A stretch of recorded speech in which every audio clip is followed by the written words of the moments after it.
What's up, everyone? Welcome back, and let's talk about the January update for Avatar Frontiers of Pandora. One of the first things players are noticing is how much cleaner the startup experience feels now. There were some pretty annoying issues where the story selection screen didn't always load correctly, or you'd get dropped into menus that didn't reflect your actual progress. That's been addressed, and while it sounds small, it makes a big difference because first impressions matter every single time you launch the game. The flow from loading in to actually playing feels more reliable, which sets a better tone right away. As you move into the world itself, a lot of the fixes focus on environmental visuals and world assets. Several texture issues have been cleaned up, including problems where certain cosmetics or weapons didn't display properly. There was a specific issue with one of the Manquan Raider knife appearances not rendering as intended, and that's now corrected, which is great news for players who care about visual consistency and immersion. Pandora is all about atmosphere, and when something looks off, it really stands out, so these refinements go a long way toward keeping the world believable. Quest progression is another big area this update tackles. Some players were running into frustrating situations where objectives would fail to advance because an NPC didn't spawn correctly, an item blocked their path, or an interaction simply wouldn't trigger. A few story-related quests had these issues, including moments where characters like Atua didn't behave as expected, or where certain mission-critical objects caused unintended roadblocks. With this patch, those blockers have been cleared up, which means fewer forced reloads, fewer restarts, and less fear that your save file might be stuck in limbo. Companion behavior has also seen some welcome attention. Animations for allies have been improved so they feel more natural during movement and combat, and cinematics now transition more smoothly. Previously, you might have noticed companions snapping into place or reacting a little too stiffly during cutscenes, which could pull you out of the moment.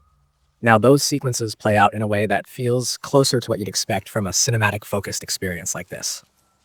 On the technical side, stability improvements are spread across all platforms. Crashes and rare freezes have been reduced, and general performance during longer play sessions feels more consistent. PC players in particular will appreciate fixes aimed at Ubisoft Connect challenges not tracking properly, which was a lingering issue for completion-focused players. There were also some pretty nasty visual problems tied to AMD features like FreeSync and frame generation, including flashing and graphical corruption, and those have been specifically targeted in this update. Console players aren't left out either. On PlayStation 5, HDR presentation has been improved, which helps colors and lighting feel more balanced, especially in high-contrast scenes like bioluminescent forests or industrial RDA facilities.